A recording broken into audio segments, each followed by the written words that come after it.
السلام علیکم ناظرین، آپ دیکھ رہے ہیں مبشر لقمان یوٹیوب چینل. میں ہوں سمینہ رانا. ہمارے ساتھ تشریف رکھتے ہیں مبشر لقمان صاحب. السلام علیکم سر، کیسے ہیں آپ؟ وعلیکم السلام، اللہ کا کرم ہے، آپ سنائیں. جی سر، میں بالکل ٹھیک. مبشر صاحب، 6 دور ہو چکے ہیں مذاکرات کے. کل کہا جا رہا تھا کہ کل کوئی حتمی فیصلے پر پہنچ جائے گی پیپلز پارٹی اور پی ایم ایل این، لیکن ابھی تک کسی بھی نتیجے پر نہیں پہنچ پائے. آپ کیا سمجھتے ہیں، رکاوٹیں کہاں ہیں اور کون سے ایسے معاملات ہیں جو حل نہیں ہو پا رہے؟ دیکھیں سمینہ، سب سے پہلی بات تو یہ ہے کہ جب اللہ کے احکامات آ گئے نا کہ جیسی قوم ویسی حکمران، تو غلط تو نہیں ہو سکتا نا. اور جتنے لالچی ہم لوگ ہیں اتنے لالچی ہمارے حکمران ہیں، اور ہم سے زیادہ ہی ہوں گے، تبھی وہ ہمارے اوپر حاکم ہیں. ہم سے کم تو نہیں ہو سکتے. یہ جو ٹگ آف وار ہو رہی ہے، جو یہ صرف لالچ کے اوپر ہو رہی ہے. اس میں صرف گریڈ ہے. اس میں نون لیگ چاہتی ہے کہ ان کے پاس سب کچھ رہے، حکومت رہے، اور ذمہ داری صرف ان کے اوپر نہ ہو. پیپلز پارٹی چاہتی ہے کہ ان کے پاس ساری کمائی کی ٹریلز ہوں اور ان کے اوپر کسی قسم کی بلیم گیم نہ آئے اور ذمہ داری نہ ہو ان کے اوپر. ایش بھی کر، یعنی ہر آدمی چاہتا ہے کہ وہ مرے بھی نہیں اور جنت میں بھی چلا جائے. بغیر مرے سارے کے سارے جنت میں جانا چاہتے ہیں. اور میں نے تو آج صبح کو بھی ایک ویلاگ کیا تھا، اور اس پہ میں نے بالکل کھل کر ایک بات کہی ہے. دیکھیں، اگر آپ لوگوں کو سمجھ نہیں آتی، آپ لوگوں کا مطلب میں ارباب اختیار کی بات کر رہا ہوں، جو لوگ جیت گئے ہیں، جن لوگوں نے حکومتی امور سنبھالنے، اگر آپ لوگوں کو ابھی سمجھ نہیں آتی تو پھر اس ملک کا کچھ بھی ہو سکتا ہے. اور اب یہ کوئی راکٹ سائنس نہیں ہے کہ ہم کس ڈائریکشن میں جا رہے ہیں. یہ کوئی ایسی ڈکی چھپی یا میں کوئی فلسافیکل بات نہیں کر رہا کہ کوئی کہے یار اس کی بات تو ہمیں سوچنے پہ مجبور کر رہی ہے. ہم ڈوب رہے ہیں، ہم بہت تیزی کے ساتھ ڈوب رہے ہیں، آہستہ آہستہ نہیں ڈوب رہے. اور جتنی دیر تک یہ لڑائی چلتی رہے گی اس سے ہم مزید اور یعنی اس حال میں آئیں گے. پیپلز پارٹی کو مجبور کیا جا رہا ہے کہ وہ وزارتیں لے لے. پیپلز پارٹی یہ نہیں کرنا چاہتی. وہ چاہتی ہے کہ جتنی امپورٹنٹ آپ کے ڈپارٹمنٹس ہیں ان کے وہ چیئرمین شپ یا ایم ڈی شپ لے لیں، جیسے چاہے وہ پی سی بی ہے، تو چاہے وہ یوٹیلیٹی سٹور ہے، تو چاہے وہ کوئی ڈسکوز ہیں یا کچھ بھی ہے، تاکہ اس کا مطلب ہے کہ سارا کنٹرول ہمارے پاس ہے اور ہم کسی کو جواب دے نہیں. وزیر ہوں گے تو ہمیں بلیم گیم میں آ جائیں گے. اس میں ہم کسی بلیم گیم میں نہیں آتے. نون لیگ چاہتی ہے کہ وہ ہماری حصے کا بلیم بھی خود سہ لے.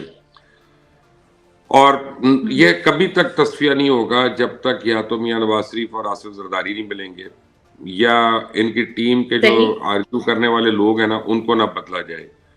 جیسے ہم نے دیکھا ہوا ہے، اسحاق ڈار صاحب کو ہم جانتے بھی ہیں، بڑے نفیس انسان ہیں، موحد آدمی ہیں، لیکن وہ اسرٹیو ہیں. وہ پولیٹیکل اینٹی نہیں ہے.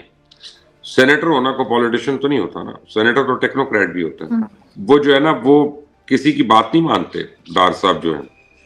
تو اتنی کمپلیکس جب ایکویشن ہوتی ہے تو اس میں آپ اگر بالکل فکسڈ ہو جائیں تو بڑا مشکل ہو جاتا ہے. دیکھیں اب یہ ڈیڈ لاک بنا ہوا ہے، وہ تو جائے گا، لیکن میں نے آپ کو پہلے بھی کہا تھا کہ 24 تک ہوگا یہ فیصلہ، یہ 24 یا 25 تک.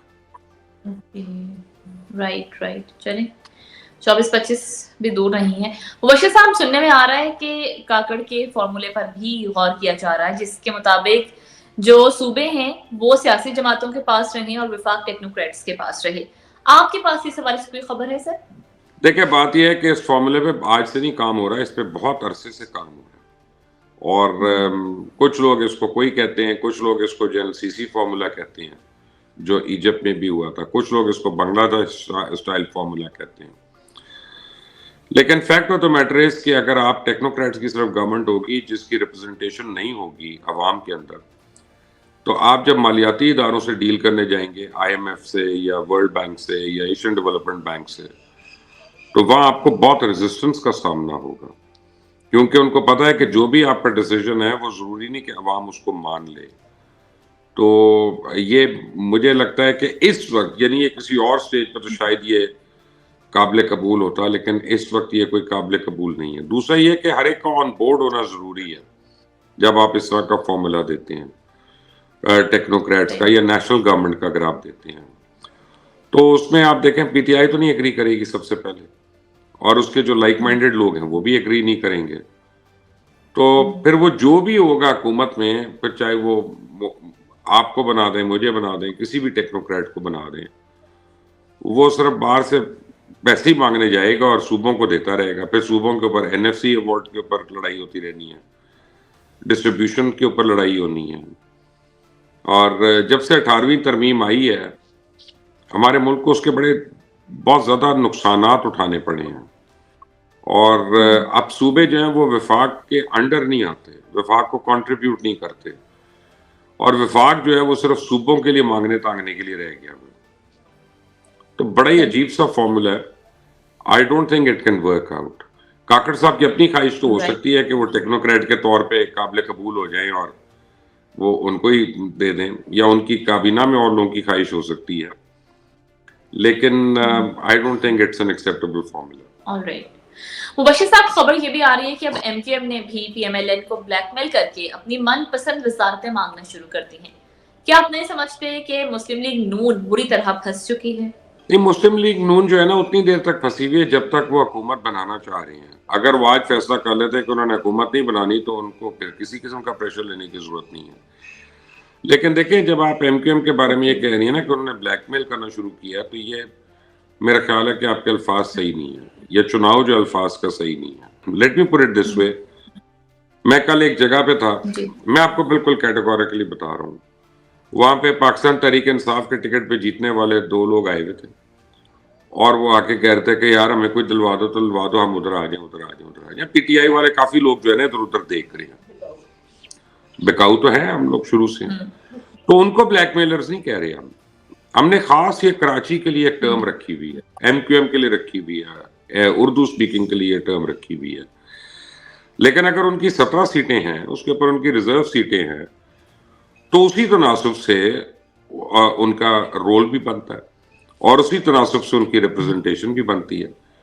جو اصل چیز جس کے اوپر تمام لوگ کہتے ہیں نا کہ شاید وہ پریشر ٹیکٹک ہے، جس کے اوپر ان کو تکلیف ہے ایم کیو ایم سے، آئینی ترمیم مانگ رہی ہے.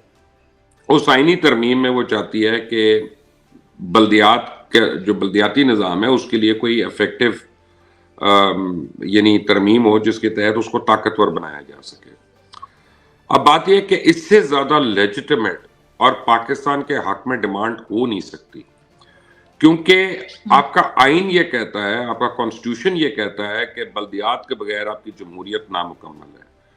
اور ہم جب بھی حکومتیں چوز کرتے ہیں اس کے بعد ہم بلدیاتی نظام کو ہم بالکل خو کھاتے میں ڈال دیتے ہیں، اور اگر بناتے بھی ہیں تو وہ ایسا ہی ہے کہ کاسمیٹک ہے کہ جناب وہ آپ نے بلش آن لگا دیا، آپ نے سرخی پاؤڈر لگا لیا، یہ وہ. لیکن اپنی بوتھی بھی تو ہونی چاہیے نا، جیسے آئین ڈیمانڈ کرتا ہے کہ ایک بوتھی ہو پوری جمہوریت. تو وہ اب کیا ہے کہ آپ ساری پاورز اپنے پاس رکھنی ہے، ایم پی ایز اور ایم پی ایز نے پیسہ انہوں نے رکھنا ہے، آپ ان کے تھرو ڈسٹریبیوٹ کر رہے ہیں. آئین تو یہ نہیں کہتا آپ کا. بیسیکلی آپ کے ایم پی اور ایم این اے جو ہیں ان کو تو صرف قانون سازی کرنی چاہیے، ان کو فنڈ تو ملنے ہی نہیں چاہیے. یہ تو ان کا رائٹ ہی نہیں ہے. یہ تو ضیاء الحق کے زمانے سے جو کرپشن شروع ہوئی بھی ہے وہ ابھی تک اپنا ہزاروں گنا بڑھ گئی بھی ہے. اس وقت سب سے پہلے 50 لاکھ روپیہ دیا تھا کرپشن کے طور پہ، اب ان کو کروڑوں روپیہ ملتا ہے. تو اب دیکھیں، آپ کو بلدیاتی نظام اگر آپ سٹرونگ کر دیتی ہیں اور بلدیاتی نظام اگر آپ کا اسٹیبلش ہو جاتا ہے پورے ملک میں، تو لوگوں کی اونرشپ ہو جائے گی پاکستان کی پالیٹکس میں. ابھی تو لوگ پالیٹکس سے کہتے ہیں یار مجھے تو سے کوئی دلچسپی نہیں ہے، جو مرضی آئے جائے. جو ہے لوگوں نے اس کو ایک ایسا پروفیشن بنایا ہوا ہے کہ کوٹھے والوں کا پروفیشن ہے یہ، جس کا جو دل کرتا ہے ادھر بک جاتا ہے، ادھر لڑک جاتا ہے، یہ ہو جاتا ہے، وہ ہو جاتا ہے. بلدیاتی نظام سے سب کو رسپیکٹ بھی ملے گی، سب سٹیک ہولڈر بھی بن جائیں گے، نیچے کے لیول تک آپ کے ڈرائیور کے، آپ کے کوک کے لیول تک لوگوں کی سے ہو جائے گی پولیٹیکل اینٹی کے طور پہ، اور لوگوں کو اپنا جو ہے نا ان کے جائز کام رکیں گے نہیں. ابھی ایک گلی میں نالی بنوانی ہو تو آپ ایم این اے کو ڈھونڈ رہے ہوتے ہیں، ٹھیک ہے نا، یہ اس کا کام نہیں ہے. تو لوگوں کے مسائل حل کرنے کے لیے خود عمران خان کی بڑی کمزوری تھی. مثالیں وہ برطانیہ کی دیتے تھے، برٹش جمہوریت کی دیتے تھے، لیکن برٹن کو اگر آج تک بچایا ہوا ہے کسی چیز سے تو لوکل باڈیز نے بچایا ہوا ہے. اس کی ہم بتاتے نہیں. امریکہ کی جمہوریت لے لیں, وہ پریزیڈنشل فارم ہے, وہاں پہ بھی جو اسٹرینتھ ہے وہ کاؤنٹی سسٹم سے ان کے, وہ بھی لوکل باڈیز ہے بیسیکلی, کہ گراس روٹ پہ آپ کس طرح لوگوں کو امپاور کرتے ہیں. اب اگر یہ وہ ڈیمانڈ کرتے ہیں اور اس کی وجہ سے آپ سمجھ جائیں کہ وہ بلیک میلر ہیں, تو پھر اللہ تعالیٰ آپ کے اوپر رحم فرمائے, میں یہی کہہ سکتا ہوں. رائٹ. مبشر صاحب, بیرسٹر گوہر جو چیئرمین بھی ہیں پی ٹی آئی کے, انہوں نے استعفیٰ مانگا ہے چیف الیکشن کمشنر سے. آپ سمجھتے ہیں یہ ٹھیک بات کی ہے انہوں نے؟ بیرسٹر گور اپنی عقل سے زیادہ بات کر رہے ہیں, ان کو پتہ, وہ وکیل ہیں, ان کو پتہ ہے کہ یہ اٹس ناٹ پاسبل, لیکن ہوا میں لوگوں کے آگے پاپولیرٹی گین کرنے کے لیے وہ جس طرح اداکارہ میرا گفتگو فرما دیتی ہے نا کبھی کہ میرے پاس پیسے نہیں ہیں, میں غریب ہو گئی ہوں, یا مجھے شادی کرنی ہے, رشتہ چاہیے, تو وہ یہ بالکل اسی طرح کی بات ہے. بیرسٹر گور کی یہ سٹیٹمنٹ جو ہے اتنی سیریس ہے جتنا آپ اداکارہ میرا کی کسی سٹیٹمنٹ کو لیں. اس سے زیادہ ایسی کوئی لیگل ویلیو نہیں ہے. مبشر صاحب, مشاہد حسین کہتے ہیں کہ تمام سیاسی جماعتیں مل کر کوئی قدم اٹھا لیں, ورنہ پھر یہ قدم سیدھے GHQ جا کر ٹھہریں گے اور تمام جو راستے ہیں وہ راولپنڈی چلے جائیں گے. آپ سمجھتے ہیں کہ اب سیاسی جماعتوں کو کوئی قدم اٹھانا چاہیے؟ کیا مشورہ دیں گے سر؟ دیکھیں, یہ بالکل صحیح بات کی ہے مشاہد حسین سید, وہ بہت قابل آدمی ہیں, ہم لوگوں سے زیادہ پڑھے لکھے ہیں, مجھ سے تو بہت زیادہ پڑھے لکھے ہیں, اور ان کا دنیا میں بہت زیادہ تجربہ ہے, اور انٹرنیشنل پالیٹکس کو بھی وہ سمجھتے ہیں, ان کی گہری نظر ہے ان امور کے اوپر. مشاہد حسین سید اوریجنلی تو صحافی تھے, لیکن یہ اور حسین حقانی دونوں حضرات جو ہیں ان صحافیوں میں سے ہیں جو میں سمجھتا ہوں کہ صحافیوں میں شاید سب سے قابل صحافی ہم نے جو پیدا کیے ہیں, جو بائی لنگول بھی ہیں, دونوں زبانوں میں ان کو اتنا ہی عبور ہے, لکھنے میں بھی, پڑھنے میں بھی, اور مشاہدے میں بھی. تو ان کی بات کو سیریس لیں, جو انہوں نے بات کی اس میں بہت سا شدید وزن ہے, اور وہ جو ہے ہم یہی باتیں اپنے اپنے لیڈرز کو مختلف ٹائم پہ جن کو ہم سپورٹ کرتے رہے ان کو بتاتے رہتے ہیں, باور کراتے رہتے ہیں, لیکن اپنی پولیٹیکل سپیس جو ہے وہ شیئر نہیں کرنا چاہتے, اپنی ویلتھ نہیں شیئر کرنا چاہتے, اپنی پاورز نہیں شیئر کرنا چاہتے, جمہوریت کے سارے فائدے اٹھانا چاہتے ہیں. تو یہ کافی مشکل ہو سکتی ہے. یہ تو میاں نواز شریف کو انہوں نے مشورہ دیا ہے ابھی, لیکن ایکچولی تو یہ مشورہ میں سمجھتا ہوں ساری جماعتوں کے لیے ہے, اور بڑا جائز مشورہ ہے, اس کے اوپر بہت سیریس غور و فور ہونا چاہیے. رائٹ.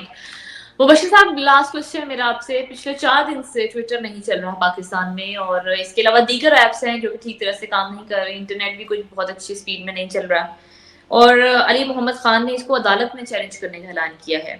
کیوں کیا جا رہا ہے سر یہ؟ علی محمد خان کو چاہیے تھا کہ پہلے چلے جاتے, جب پہلے سے ڈاؤن ہو رہی تھی انٹرنیٹ کی سروسز وغیرہ, تو اتنی دیر کرنے کی کیا ضرورت ہے, اور ابھی اعلان کر رہے ہیں, آج کر ہی دیتے, اتنی دیر میں پٹیشن بھی فائل کر دیتے. لیکن مجھے نہیں پتا کیوں ہو رہا ہے, مجھے اتنا پتا ہے کہ اس کا نقصان بہت ہو رہا ہے. ایک طرف آپ کہتے ہیں کہ ہم نے آئی ٹی کی ایکسپورٹس بڑھانی ہے, آئی ٹی کی پروڈکشن بڑھانی ہے, ہم نے اس پہ فورن ایکسچینج ارن کرنا ہے. دوسری طرف آپ جب بندش کرتے ہیں ٹویٹر کی, یوٹیوب کی, ٹک ٹاک کی, فیس بک کی, ان چیزوں کی, تو ایک دن میں پاکستان $58 ملین لوز کرتا ہے, صرف ایک دن کے اندر. اور آپ یہ دیکھیں کہ پچھلے کچھ عرصے میں ہم تقریباً $1.5 بلین جو ہے وہ انٹرنیٹ کی بندشوں پہ ہم لوز کر چکے ہیں. So it is not a bright idea, it is not a smart idea. اگر آپ یہ سمجھتے ہیں کہ بندش کر کے آپ کسی کے پوائنٹ آف ویو کو دبا لیں گے, یا اس کو کلاؤڈ کر دیں گے, یا اس کا زور ہٹا دیں گے, تو that's not happening and that's not possible in today's day and age. پورا ملک جو ہے سر وی پی این لگا کے دیکھ رہا ہے, ٹویٹر یوز کر رہا ہے, ٹویٹر تو یوز ہو رہا ہے, اور آپ کے خلاف ٹرینڈز بھی بن رہے ہیں. تو پہلے لوگ صرف اپنا فلمیں دیکھتے تھے وی پی این لگا کے, اب وہ ٹویٹر بھی یوز کرنا شروع ہو گئے. کبھی آپ ٹک ٹاک کو بین کر دیتے ہیں, پھر کھول دیتے ہیں, پھر بین کر دیتے ہیں, پھر کھول دیتے ہیں. کبھی آپ یوٹیوب کے ساتھ یہ کرتے تھے, وہ گوگل نے اٹھا کے, یوٹیوب نے اپنا سرور ہی انڈیا میں ڈال دیا. اب آپ لوگوں کے اوپر قید ہے, آپ کشمیر کے حق میں کوئی پروگرام نہیں کر سکتے, آپ سائٹ پہ نہیں کر سکتے, آپ فلسطینیوں کے حق میں نہیں کر سکتے. آپ کو سٹرائکس ملتی ہیں فیس بک پہ, اگر آپ جاتے آپ کرتے, بیکاز آپ نے کنٹرول ہی کھو دیا اس کا. سو آپ آج کی دنیا میں 21ویں صدی میں کس طرح سے آپ ترقی کریں گے اگر آپ آئی ٹی کے اوپر اور ان سروسز کے اوپر آپ قدغن لگائیں گے یا روک ٹوک کریں گے؟ اس کی کوئی ریزن نہیں پتا چل رہی. یا تو پی ٹی اے کو ریزن بتائے کہ جی خدا نخواستہ ممکنہ دہشت گردی ہے اور اس کی وجہ سے یہ کیا ہوا ہے کیونکہ دہشت گرد اس طرح کمیونیکیٹ کریں ایک دوسرے سے, ہم اس کو ٹریس آؤٹ کریں, پھر تو چلو سمجھ میں آتی ہے, لیکن وہ اپنے آپ کو جواب دہ ہی نہیں سمجھتے عوام کو. تو یہ جو فرعونیت ہے نا, یہ لے کے بیٹھ جائے گی سب کو, یہ نہیں چلے گی سارا. مبشر صاحب بہت شکریہ آپ کے قیمتی وقت اور آپ کی قیمتی تجزیے کا. ناظرین اس کے ساتھ ہی ہمارا آج کا پروگرام ختم ہوا. اگر آپ کو ہماری ویڈیو پسند آئے تو اسے لائک کیجیے, ہمارے چینل کو سبسکرائب کیجیے. اجازت دینا نہیں.